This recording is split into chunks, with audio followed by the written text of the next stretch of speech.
This episode of Top to Bottom is sponsored by Noted Analytics. Are you tired of losing sales opportunities to the status quo? Not seeing meaningful information in CRM to help close deals?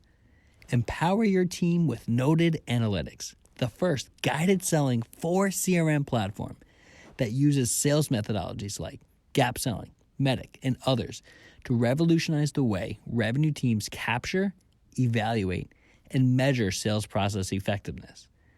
Start increasing win rates, shortening sales cycles, and growing average sales prices today.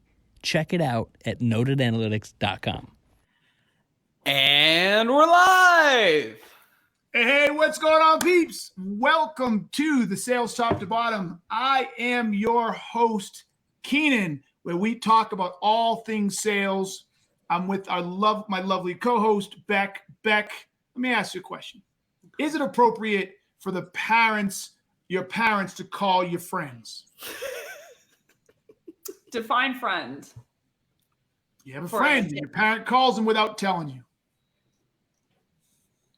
It depends on the reason of why. What would, in this hypothetical instance, what would be the instance of why they texted the person? To hang out. To hang out? No. Keenan is implying right now for everyone watching who, I'm not about to be gaslit. Keenan is implying that my dad texted him to hang out. Imply? How am I implying? It's explicit. Your dad called me and said, I quote, "Hey, Keenan, I'm flying from Alaska home. I'm stopping in Denver. Would you like to get a drink or hang out?" Oh my goodness. Keenan has reached a new level. Go Roger. Go Roger. Okay, now I know that it's true because he is coming home from Alaska. And so what'd you say? Are y'all like hanging out? I said, hey, I'd love to, but I don't think Becc told you I live in Vail now, which is 2 hours away. And he said I have I said I have to do my show with your lovely daughter at noon, so I don't think I have time. Okay, I'm so rattled because I definitely thought this was a myth that Keenan was like, speaking of mythology. We're not in that segment yet. But he is coming home from Alaska. So now I'm like, why would I make that shit up? People don't understand, man. People love Jimmy. All right. And with that, we are on to the first segment of this podcast, which is Email Teardown. This is the segment where Keenan and Becc tear down emails and messages that were sent over to them. Now on to the first email. This one, the subject line is #1 MasterCard provider for B2B. Keenan, happy Friday. Looking to connect to help you understand how we are different in the corporate card and B2B space. We offer way more than just another corporate card, in parentheses, #1 fuel card provider, as well as our own T&E set of products. #1 provider in the B2B space for MasterCard, have helped many companies, large and small, consider ways to increase a return by monetizing their A/P dollar signs. Sorry, I'm not very knowledgeable in that. Secure their payments by shifting away from check/ACH, both riddled with fraud. Streamline the A&P process versus endless hiring and training of staff. Decrease errors within payables. Please let me know when a good time would be to connect. I look forward to hearing from you. Regards, A. So, Keenan. I sent this to you because I had no idea what the frick they were talking about. This is probably the most product-centric email I have ever gotten in my life. I have no idea why I would ever want to change a corporate card. So we use Amex here, okay? So we have Amex, and everybody in the company has their own little Amex card. I just chose Amex. I don't know why I chose it. I don't know why. Probably because I had it in the past. I don't know if it's good for me. I don't know if it's bad for me. I don't know what I should be looking for and not looking for. So to send this out, I got glossed. I got completely glossed over. As a matter of fact, this email was so bad, I sent it to one of my sales reps and said, you should call this company because they need help, right? So everything about this is wrong. It's product-centric. It doesn't help the buyer understand why they would need to change at all. It expects or assumes the buyer understands what all this stuff is and why it matters. It's probably sent to the wrong person because being the CEO, technically speaking of anything, they probably should have sent this to my controller or somebody like that who's in this day today. So there was everything about this email was wrong. Not a redeeming piece. Becc, what about you? What do you think about this email? I mean, honestly, I'm still a little bit rattled from the intro. My head's kind of spinning. But That's what I do best. Rattle away. and I don't get rattled. Point being.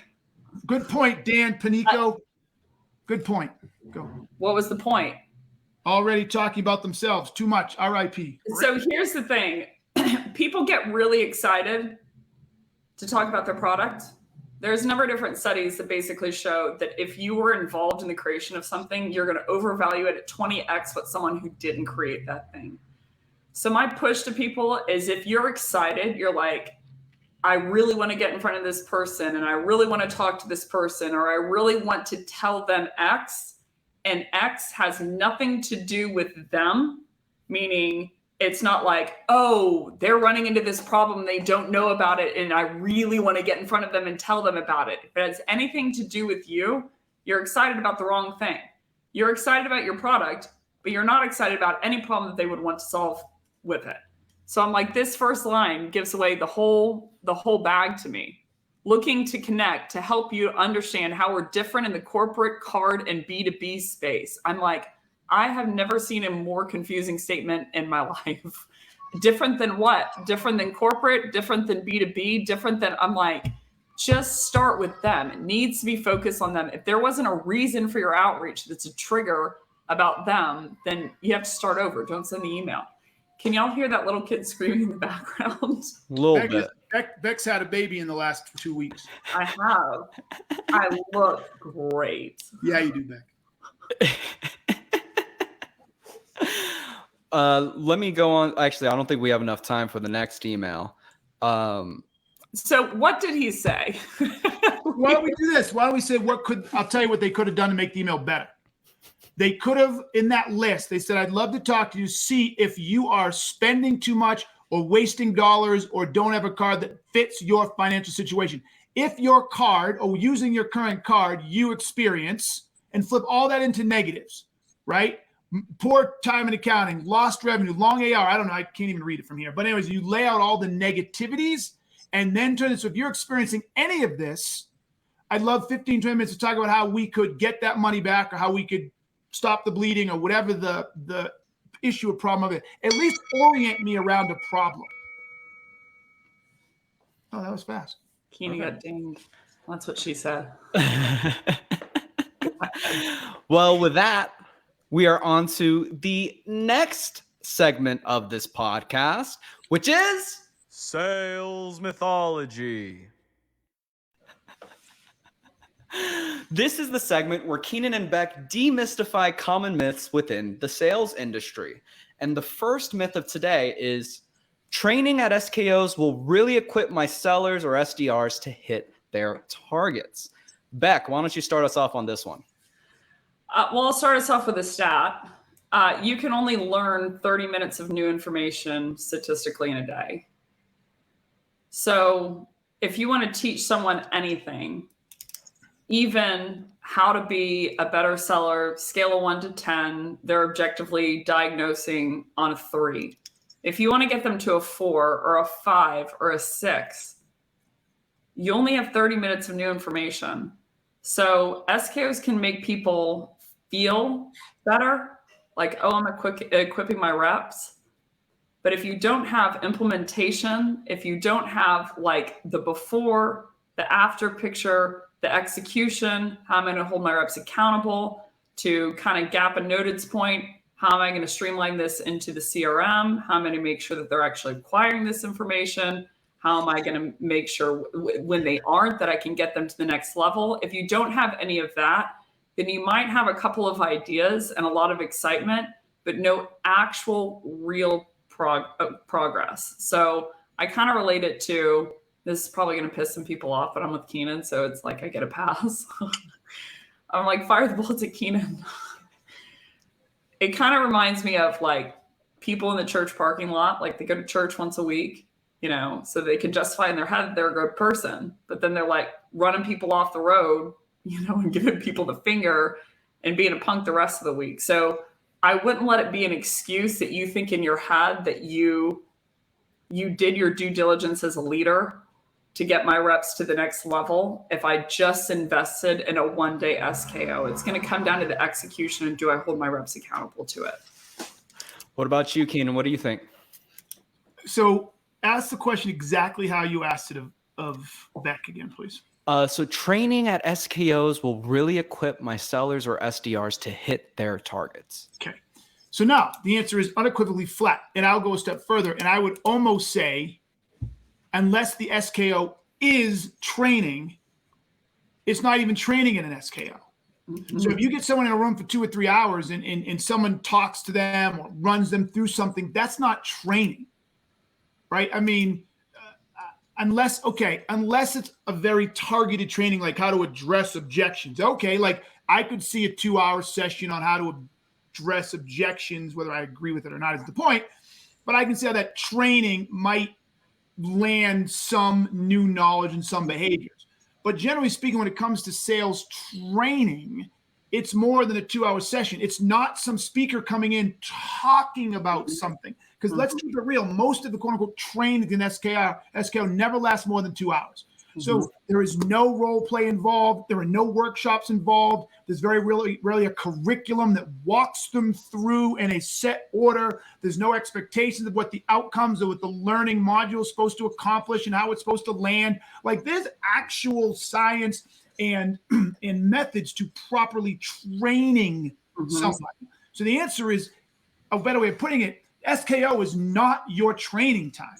It could be your education time. It could be your awareness time. It could be your group setting time, but it is not training. And I have this conversation far too many times with organizations that they think the SKO is their training time. So no, it cannot. And it certainly will not last, right? It will certainly not last. They may come out pumped up and excited. Woo, that was cool. And I saw a funny meme the other day, and I can't remember what the first part of it is. I'm making meme. Oh, it showed it was a great meme. It showed the first 5 minutes after a sales training, right? And it showed the guy from 300, you know, the movie 300.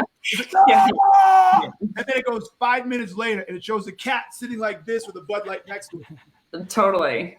Yeah. No, it can't. It can't. It will not. So don't even try to combine the two. All right. This next sales myth is coming straight back to you, Keenan. This one is 20% of deals end up turning into closed won.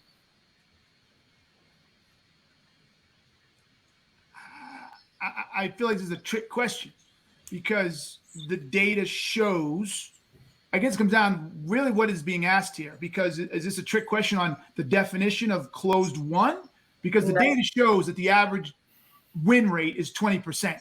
Now, that a lot of that is order taking, a lot of that is customers making decisions themselves, a lot of that is the salespeople getting lucky, and then salespeople selling themselves. So I'm not sure what the myth is, but the data suggests that it's about 20%, depending on the size of the deal. Bigger deals are lower. I think bigger deals are down to 15% now. Small deals are pushing 23, 24%, but I think in the main it's 20%. So yeah, I should have asked for clarity on the question. But from what I see, that's about right. Yes. So what's the trick question, Becc? So it's not a trick question. So what I see orgs diagnosing incorrectly a lot of the time is the average conversion for an inbound lead, meaning someone coming to you saying, I want to evaluate your product, is 35%. But then from an outbound perspective, when you go out and hunt someone outbound, it's 6%. And so they falsely hybrid and they're like, my average close won rate is 20%. So I'll see a lot of orgs go into it and they're like, hey, so I actually have a really high conversion. They're like, my conversion is 30% or 32%. And then I'll go into the pipeline details. I'm like, right, but it was all demo request, right? So someone who's coming from the inbound line has self-diagnosed that they have a problem that's big enough, a pain that's egregious enough in the present, you know, or an impact that's big enough in the future to where they think that they should do something about it. Whereas outbound, you usually don't have that. They might poke around the tires, but they have self-selected that at this point, they might have a pain, they might have, you know, this negative experience or something that they're scared of that they might want to get ahead of. But at that point in time, they don't have a problem that's big enough to solve for it. Otherwise, they would have come inbound.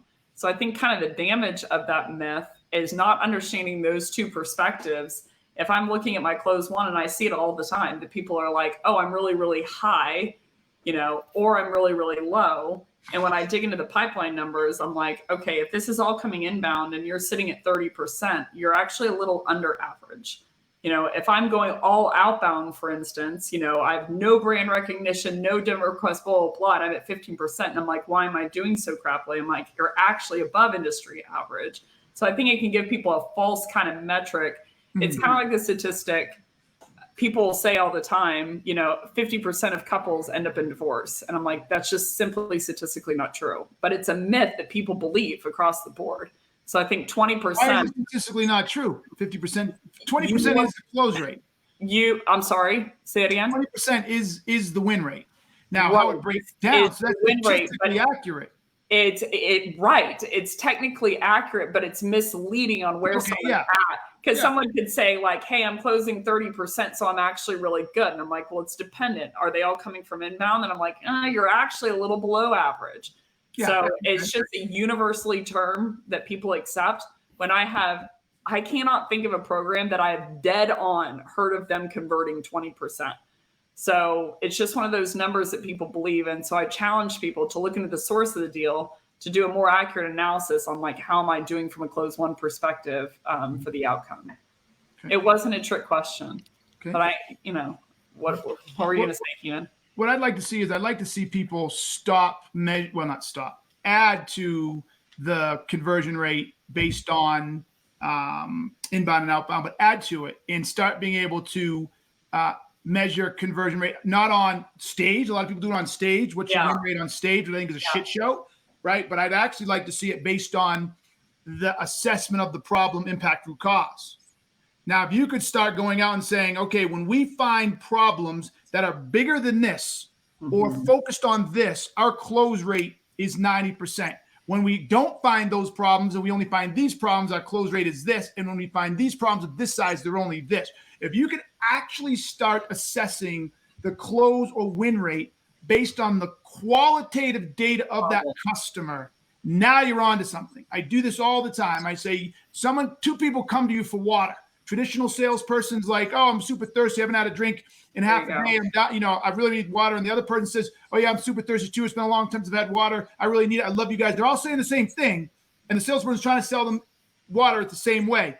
But a really good salesperson comes in and finds out person A has been playing basketball all day, ran out of water at 12. It is now 4. It's been 4 hours. They're super thirsty, super dehydrated, but there's a 7-Eleven 3 miles away. The other one recognizes that the person's been in the desert for fucking 2 days. They're 100 miles away from water, and they're going to die in the next 3 or 4 hours. I don't have to ask what the win rate is anymore. The scenario told me the win rate. And sales teams can't do that. They literally can't use the buyer's current environment. It's probably didn't know. I have to add more ethically to your point. It is dependent on where your start point is. Conversion from what into closed one. Someone has a problem. Someone is a decision maker. It always should be from the opportunity. The minute the opportunity is created. That's right. But the minute the opportunity is created is subjective, because reps all the time create it on, do they have a need? Is there a timeline? Okay, I'm going to create it as an opportunity. So I'm like, there's actually, in my view, no static start point. So there's no data at all. Fair enough. So if you start it super late, then you're going to have a full timeline. And if you have a 20%, you start it late, you have a really shitty one. Reps do it all the time. They're like, oh, it counts, because they don't want it to count if it's not going to close. So I'm like, I don't believe truly in my core that we have any data at all because of the subjectivity of the start point. Yeah. Okay. All right. So with that, we are on to the next segment. And you got to bring the horn back, by the way. You got to bring this. I do. I was going to bring the horn back this week, but it's out of batteries. So I promise. I'm surprised you want the horn this episode. Yeah, I love that thing. Well, hey, we're going on to our next segment of this podcast, which is Take It or Leave It. This is the segment where I introduce common sales tactics and Becc and Keenan tell us whether they would take it or leave it.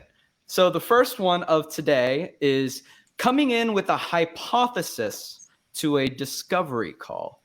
Keenan, take it or leave it. Take that shit all day long. take that all day long. But let me be clear, my young friends.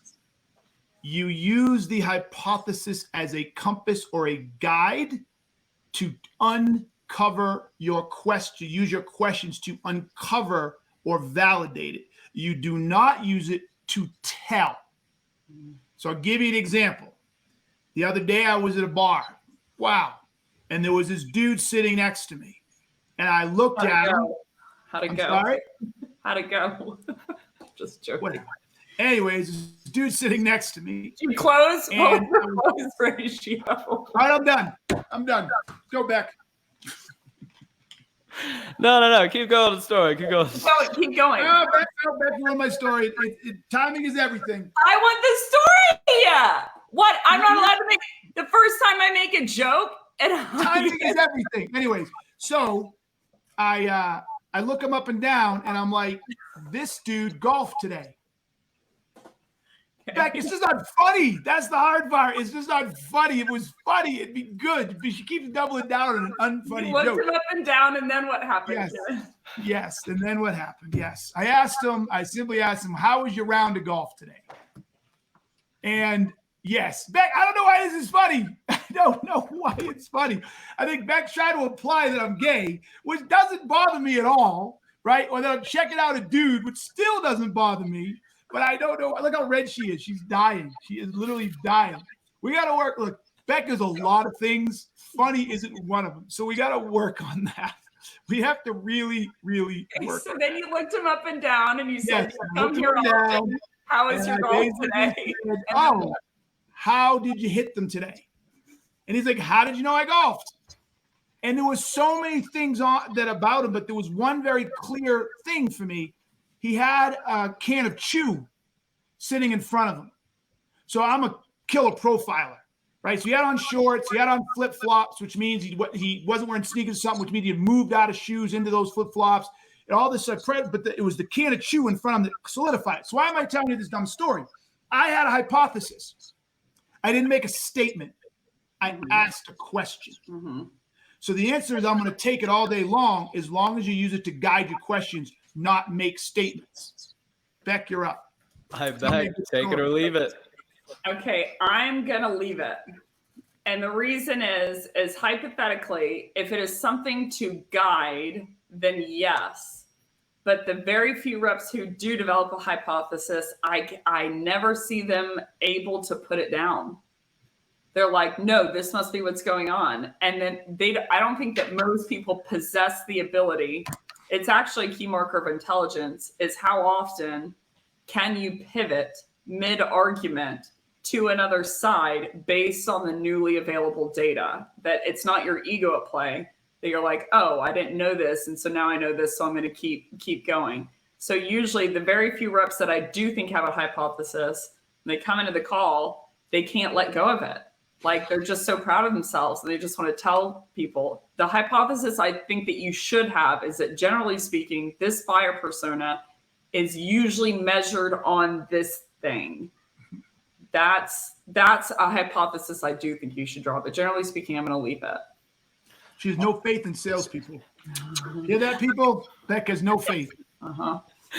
All right, with 1 minute to go, we have one last take it or leave it, and this one is breakup emails. Becc, take it or leave it. I'm going to take it. Absolutely. Some of my highest converters and the more decision makers will come in near the end of this sequence.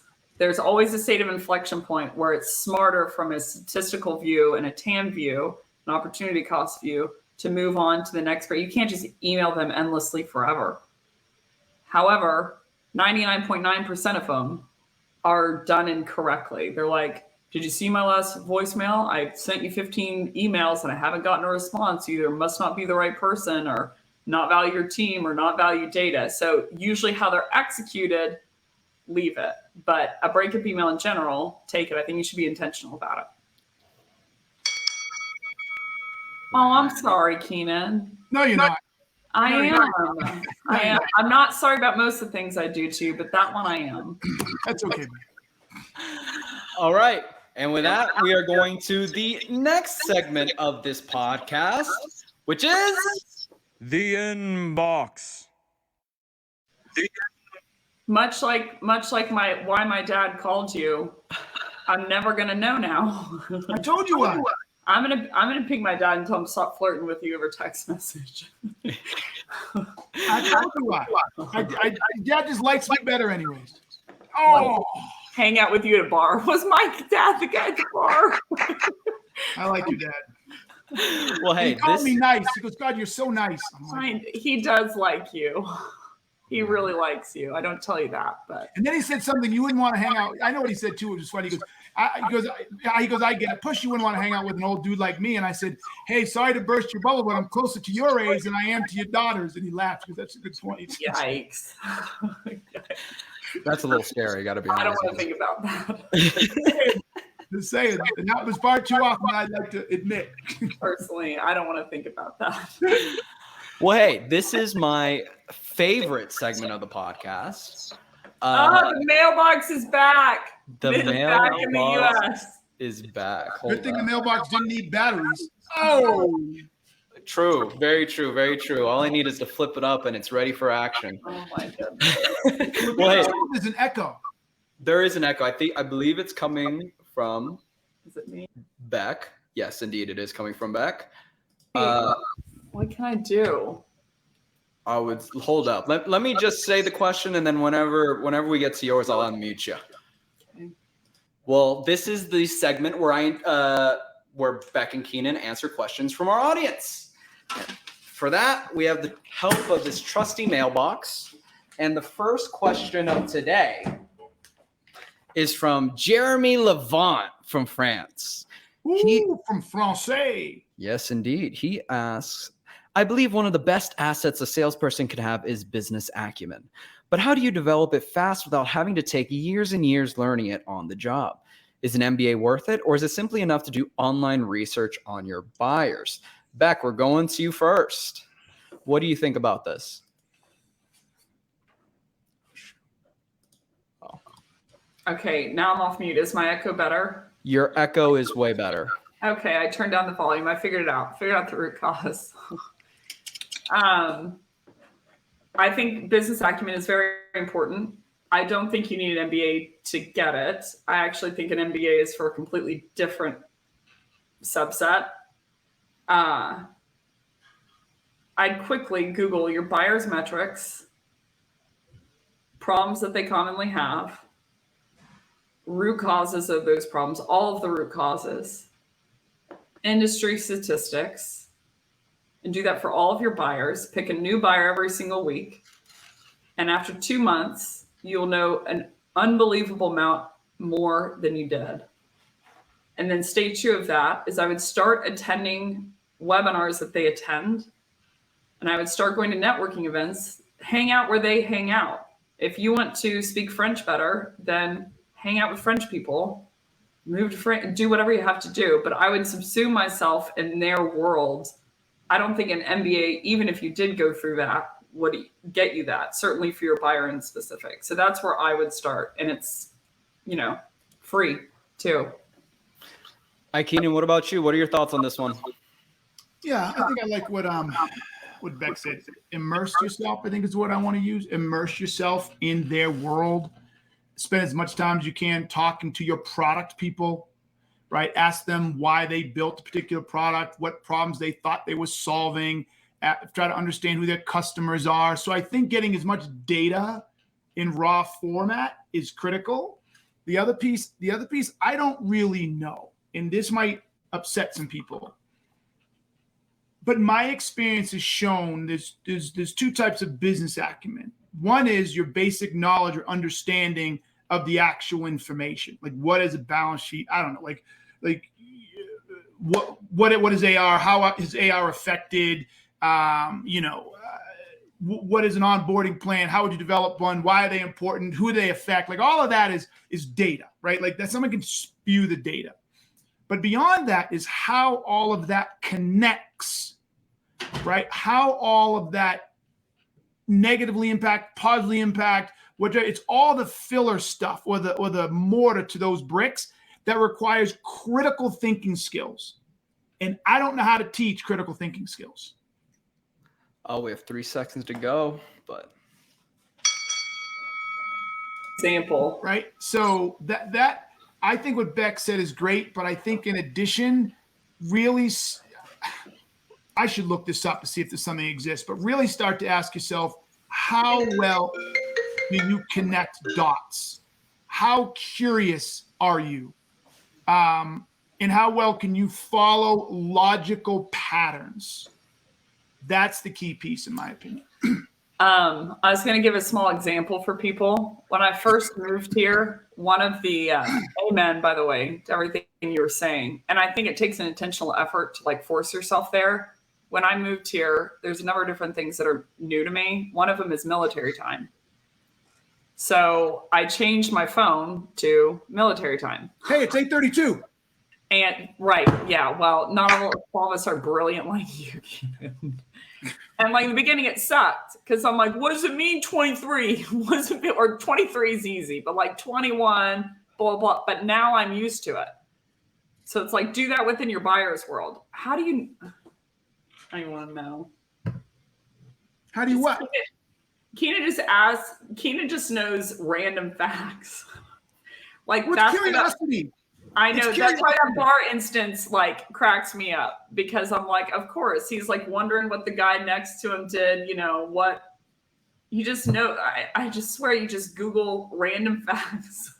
It's really curiosity. And I'll tell you a quick story. And I can't even speak to this guy's business acumen, but I believe curiosity is absolutely critical. So back in my first job, I dated this girl from New Orleans. Great girl. I won't say her name. She'd never see this, but I want to be respectful. Great girl. Really liked her. We dated for a little over a year. She was from Nolans, right? And Nolans, right? And somehow, what's it called? What's that damn? Oh, Mardi Gras came up, right? And of course, she grew up there, so she went to it all the time, blah, blah, blah. And all of a sudden it hit me. I'm like, why is, literally this is how my mind worked. Geez, why is New Orleans really the only place in America that celebrates this thing called Mardi Gras? Gee, I wonder what Mardi Gras is. So I said to her, I said, what is Mardi Gras? And she said, that's a great question. I don't know. Then you Google it. No, this is before Google. This struck me. wow. And this is why I'm telling the story.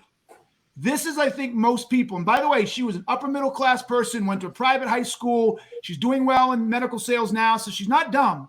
But I think this is very powerful. She never asked the question. She just accepted it for what it was. It's what we do in New Orleans. She never asked the question. So I asked the question because I don't know. What is it? So I went out and I had to do the research, and there was no Google at the time. For most of you, you may or may not know, but what Mardi Gras is, or Carnival in Brazil, etc., is it's the week before Lent. And so at Lent, you have to give shit up.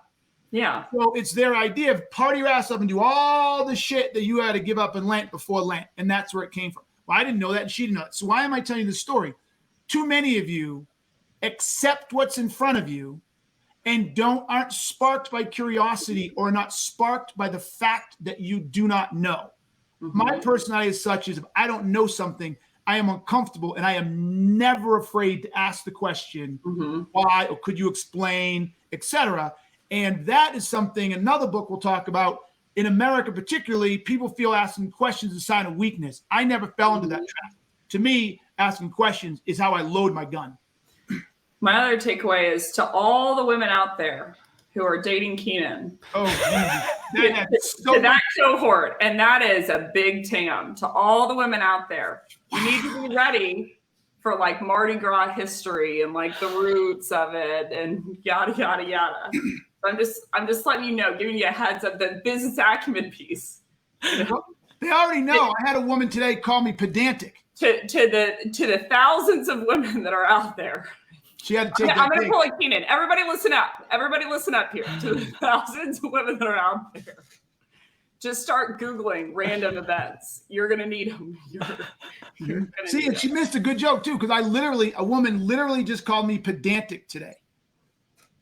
Do you know what pedantic means? Are you dating her? Yeah, it means like arrogant, ostentatious. Not exactly. It means like you're, I can't put it into words, but you're like forcefully ignorant and you're like completely okay with it. No, it's just the opposite. It means that you're overly focused on being right or insignificant facts. So in other words, someone said to me, they asked me what my middle name was today, and I said it's Matthew, and they go, "Oh, that's pretty saintly." And I said, "Well, not really. It's more apostolistic. They're apostles, not saints." And I'm like, "Oh my God, she was right." That's being pedantic. The point she was making was Matthew was sort of a religious name. She called it saintly. I couldn't let it sit. And I was like, Matthew was not a saint. Matthew was an apostle. So I said, "Oh, it's more apostolistic." That's being pedantic. Is this one of the girls you're dating? Don't worry about it, Is sweetheart. there Don't trouble worry in the about it. hood? I'm sorry, Keenan. There's like 14,000 other. So Wow, what would ever make you say such a thing? Oh my goodness, the tension. it means excessively concerned with minor details or rules. Nitpicky. Mm-hmm. Yeah. So Yeah. I didn't, I thought, oh, maybe she's got a point there. Oh, hey, but hey, That would be Becc is pedantic too, though. Right there with me. That's how we get along so well. She's right there with me. Shannon, Pedantic boat. I should get a big boat someday, a yacht, and put pedantic on the back. Shannon, you did have a point. You did have a point. well, hey, with that, we are on to the next segment of this podcast, which is The challenge. King cake too. I want a king cake. well, this is the segment where Keenan and Becc break down a challenging subject within the industry. And today's challenge is how to develop the questions to ask in discovery to be able to diagnose or gap sell. So, Keenan, why don't we start with you today? What are your thoughts on this one? Good job, Becc. That's a good question. That's a very good question. And I wish there was a way could steer people to this, because I'm going to start with the problem identification chart. So when you're going to do a discovery, in my opinion, you need to know what you're looking for. And I'm not even going to use a doctor metaphor this time. Look at that. I'm going to change up my metaphors. I am going to use a treasure hunter. And when a treasure hunter wants to go find a treasure, they need to have a map that sends them in the right direction. They may not know exactly where it is, but they've got a feel. Okay, so if we're going with the Titanic, where was the Titanic last? How deep could it be? How could tides have changed things, et cetera, et cetera? And so they use that to steer them in the right direction and start testing the waters, or start going out and looking in that particular spot. If there's nothing in that spot, then they come back and they say, okay, let's take the information given and go back out and try again and come back. The gap selling problem identification chart is made up of three things, three columns for all intent and purposes. What problems does your product or service solve that your buyers have?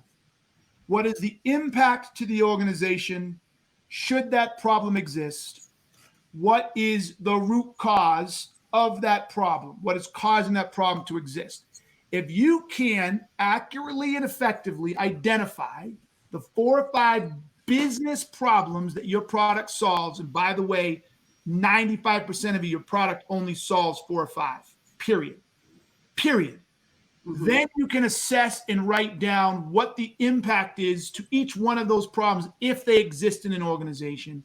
And then finally, if you can write down what causes that problem to exist, what is going on in an environment that makes that problem exist. If you can get that down on a piece of paper, and then you share that with your reps, and the reps study it, that's all you need to prepare for your discovery, because it's right in front of you and they're connected. And I'll say this last piece and turn over to Becc.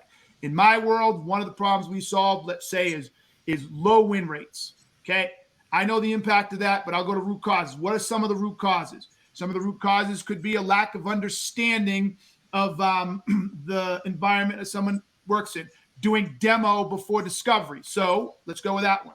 I'm talking to a buyer. I ask them to walk me through their current salesperson's process. Mm-hmm. They say something like, yeah, then we have a button. They ask for a demo. The salesperson shows up and does a demo. I ask 2 or 3 questions on the demo, and then I can say, could you walk me through your win rates? Because I know that doing a demo before discovery affects win rates. So now I know where to take it. It leads me, it guides me. So with that, I'll leave it and pass it over to you, Becc. The first thing that I would do is understand from metric perspective, how are my buyers metriced? So I think what people have a hard time with are two things. Number one, how do they identify what problems they solve for a buyer? And then number two, what questions do they ask to be able to diagnose and identify those? So I'm going to start with former. I would understand what metrics are the lagging indicators that your buyers are metriced on. So for instance, Keenan mentioned like low conversion. So you're talking to a VP of sales, you should know that they're typically measured on quota attainment. Now, you need to know a number of things whenever you're in the room. You can't just stop there. What is their current quota set at? How many reps do they have? What is the gap? Like, what's their quota attainment to date? And they're like, oh, well, we just hired a whole bunch of reps a month ago. It's like, okay, what's the ramp quota?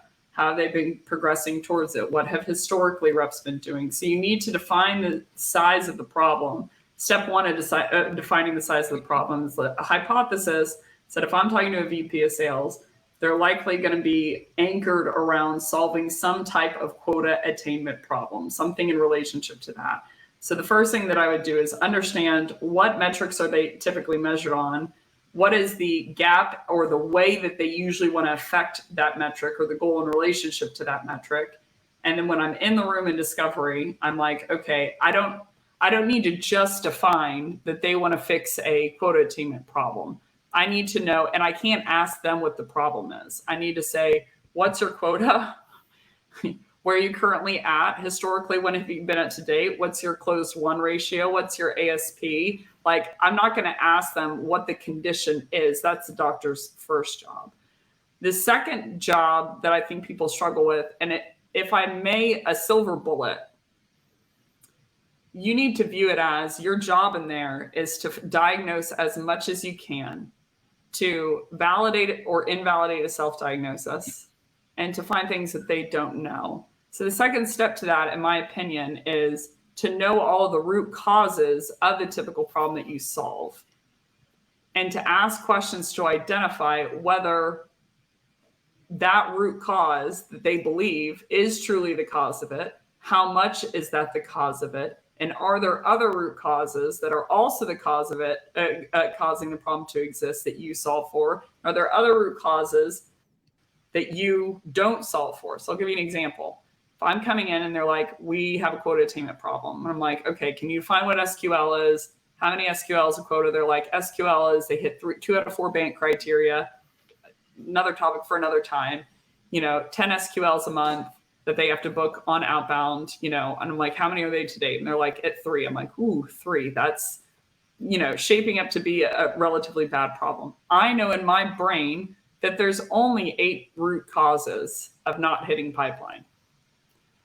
How many messages you're sending, the quality of those messages, email deliverability, who are you sending it to, what types of accounts, what time of day, are you multi-threaded? That's really, say 2, that's all, right? So I'm not asking them, do you feel like, if they're like, our quality is bad, and I'm like, can you show me an example of the email?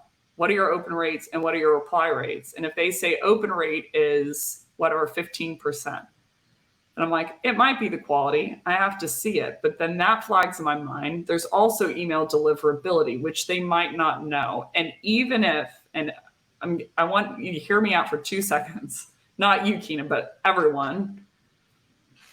And then I'm going to pass it back to you. Even if you don't solve for that one, the credibility that you gain by helping your buyer uncover that is worth the same amount in the room, because everyone's trying to build credibility and everyone's trying to build trust with their buyer. So if I diagnose one that I don't even solve for, it actually shows them that I have a cleaner hand, a more experted hand than they ever thought. So worst case scenario, I send them to someone else for that piece, but it earns me the right to ask all of these other questions that now they're more likely to give up because I've already added value, even though it's not a win for me. They don't give a shit because it's a win for them. So they're like, I'm going to keep answering these questions. So that's really the 2 steps I'm thinking of at this point. Keenan, what do you think? I want to answer a question. So in a minute 30. So Shayon, I hope I got that, Shayon Smith. He says, How do you get this data to best understand their business before the discovery, as most organizations may not offer their information? Does this happen during discovery? What if they're unwilling? Do we look at typical industry issues, problems? Yes, you look at typical. Look, and I asked him what he does. He says, I do marketing consultancy. So you already know what problems you solve. So if you're in marketing, whether it's brand marketing or if it's advertising or it's, I don't know what kind of marketing where we have CTAs and shit. I don't know what you call it. But anyways, you got to ask yourself, what is the purpose of marketing, Shayon? And then from that, where do you help them? So if you're helping a marketing organization, I would have to think you'd want to ask questions around return on advertising dollars, return on spend. You might want to ask about lead development. You're like, already, I'm not even a marketer. There's already 3 things that I know that if marketing sucks, they're worried about. So they're spending too much money, and so their return on their ad spend is shit, or their lead generated leads is shit, or their brand awareness in the market is shit. Like you should know before you get out there and start having those questions prepared. And then as far as what research you do, you just got to research what the fuck they sell. Like if you're selling to, I don't know, if you're selling to Gong, great. Who's Gong's customers? How would you think they would define a lead? How much have they grown recently? How are they using marketing? And then you ask questions along that. If it's fucking Pepsi, it's an entirely different conversation. Like this is what, Shayon, no disrespect, but it drives me crazy. I don't think people fucking think. You should know. You should literally know. If I'm going to make, oh, he's going to ding me ages ago. If I'm a gas station, or what do you call those people? Gas station? Garage, not a gas station, but a service station, right? Where I fix cars, right? I don't even fix cars, people, but you give me a half hour, an hour, and I can already tell you the problems that I solve besides getting that car fixed, right? One problem I solve is getting the car fixed faster and cheaper so you don't have to lose your car for a long time. Another problem I fix is making sure that it doesn't break down again. Another problem I fix is you can get your car in today. You don't have to wait 3 weeks to set an appointment, right? Another problem I fix is that you can trust that when I tell you something is wrong, it's actually what's wrong and I'm not making stuff up. Do you see what I'm saying? Like these are things why people choose a garage. I don't need to ask the customer that. I should already fucking know this. And yeah, I'm fired up right now because I don't know why it is so hard for people. If you don't know what problems you fix for somebody and you don't know why they're suffering from them or they should be suffering them, you should stop selling.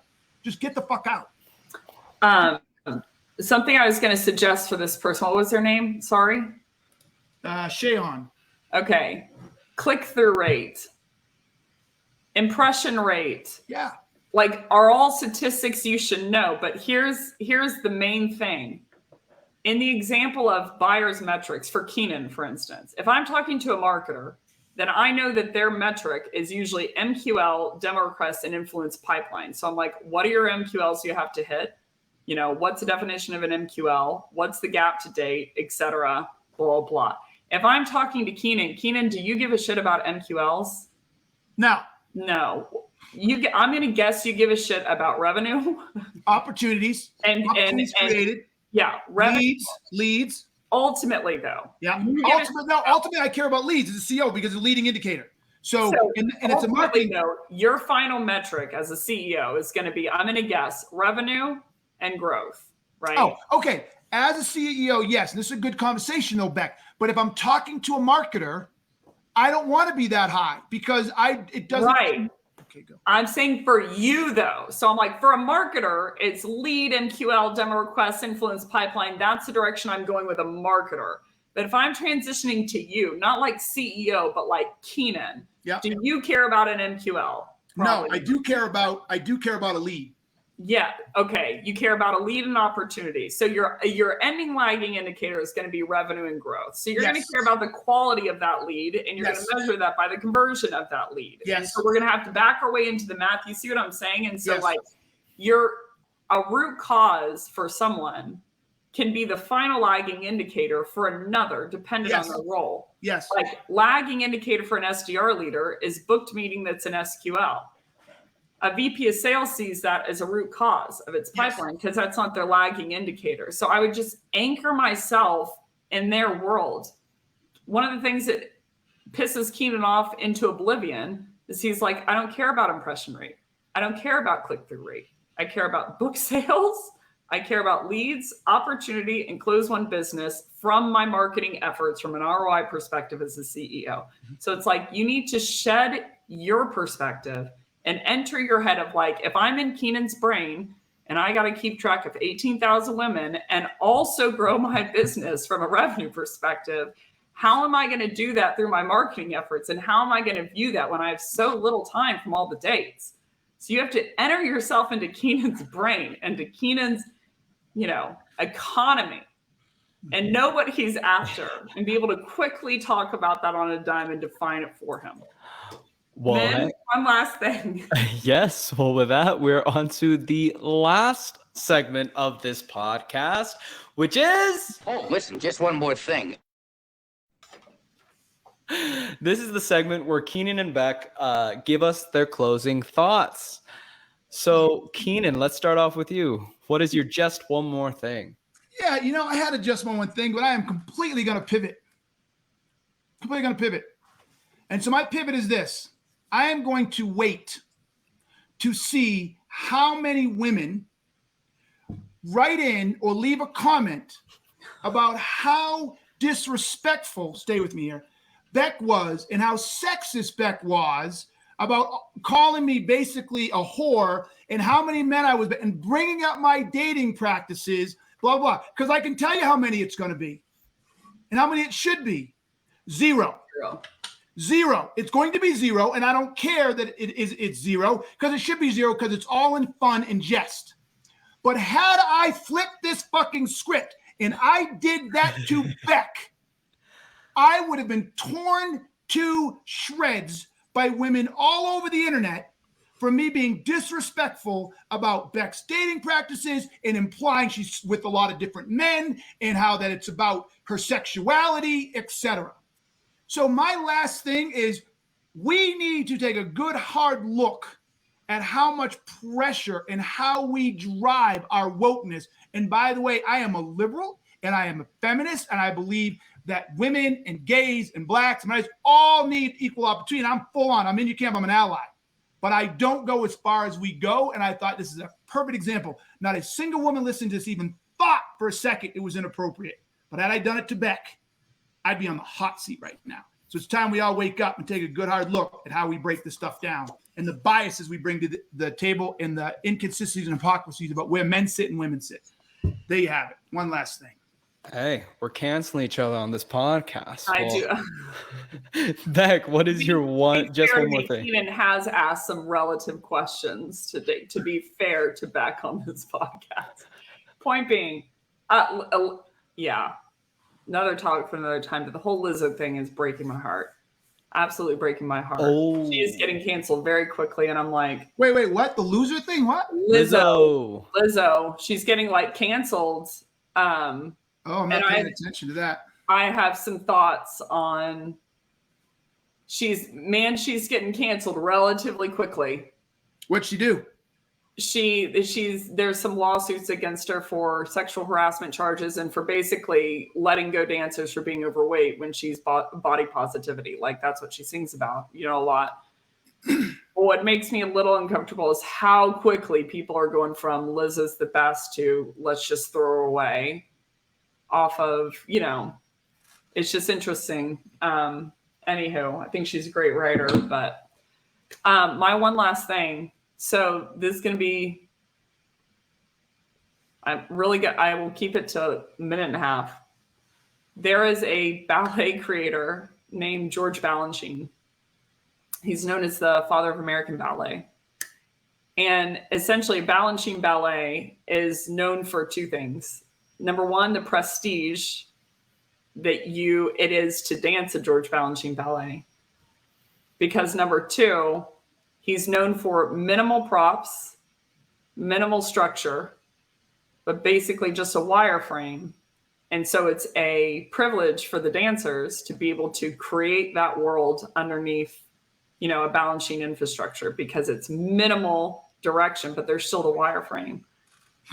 All I mean that to say is when we're talking about AI, or we're talking about ChatGPT, or we're talking about a trainer coming in, or we're talking about any of this, or we're talking about, any kind of structure there is to support. I think people should embrace that And if you were to shut your eyes take a step back, realize that those things are meant to support you. They're not meant to replace you. You still have a place. And usually the reason that you're fighting back, at least in my past when I have been, is because of ego. That I'm like, I don't need you. I don't want you because I want to feel like I have a place. So you can't just go wild, wild west without structure, but you can't just go structure all the time. So I would embrace the tools around me and say like, okay, some of this stuff is designed to help me. So I'm going to figure out what that is and I'm going to leave the rest, but I'm going to marry myself to structure as much as possible and put my creativity, etc. into that to clean me up and help me be more effective. That's it. My one last thing was not nearly as spicy. Well, that's our podcast. I had Darlene Dominguez go goodbye, bye, bye. Couldn't tell if she was upset about my rant or just saying goodbye. Or... It's Lizzo. I think it's a Lizzo lyric. Oh, is that it's heartbreaking. Lizzo she is a wonderful musician. I thought she got robbed. Isn't she the one who changed a lyric too? She didn't realize she had said a lyric that wasn't appropriate. She went in and changed it was lyric. Something around spaz. Yeah, but to her, About Damn Time, Girls, I mean, she just hit after hit after hit that I hear remnants for the first time of Michael Jackson that I'm like, are palatable and are really, really good. She is a hell of a writer. And so I'm just a little bit gutted to see, and she did what she did, but to see people just, throw her away all of a sudden is just heartbreaking. We're too soft. We're too soft. And that's coming. Like, I feel confident in the world in my position is I am about as liberal as they come, but I'm not a fool. Mm-hmm. And we're getting too soft and, we got to get more of a meritocracy. We got more of a meritocracy. Can you imagine someday that someone gets cut from a football team because he's too overweight? Oh, how dare you cut someone from a football team? Sports is really one of the few places that the meritocracy matters, right? And they're like, oh, you're too slow. Oh, we're being mean against slow people. No, I need this trait to perform this thing. It's so cut and dry. We do it. But now there's other areas in business where we determine that something maybe not be good for business, but we're not okay with that.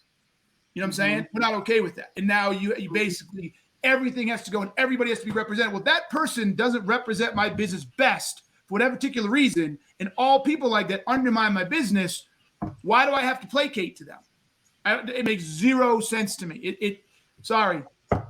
No, this topic, if you knew some emails that I get and comments that are made, you'd just be astounded. No, I wouldn't. The amount of eggshells and, your hair's too long or it's too short, blah, blah, blah. Anywho, okay, you got to go. My next meeting's starting. Sorry, everybody. Okay, everybody, Peace. Thank you for listening. This was Sales Top to Bottom. I'm your host, Keenan. And I'm Becc. A bientôt. See you next week. Until next time. Later, y'all. Bye. Peace.